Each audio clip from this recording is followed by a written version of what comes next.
Hello. So in this video, I'm going to show you how to check the file type of your song in Apple Music.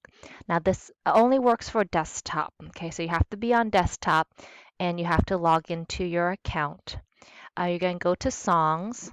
It's going to be in your library. So I bought the song from the team account. So you right click on the three dots, go to Song Info. You're going to click on File.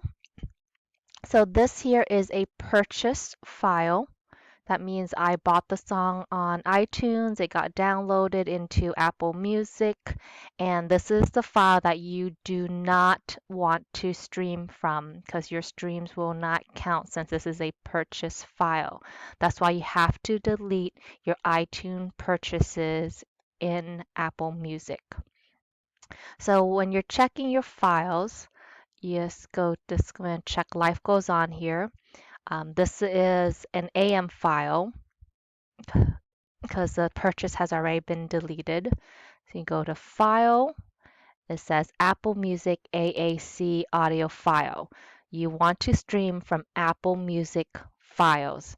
So you make sure you check in your Apple Music. You can do that on the desktop by logging into your Apple Music / iTunes account and then go to your song and check that all the songs in your library are the Apple Music audio file. You need to stream from that Apple Music audio file for streams to count.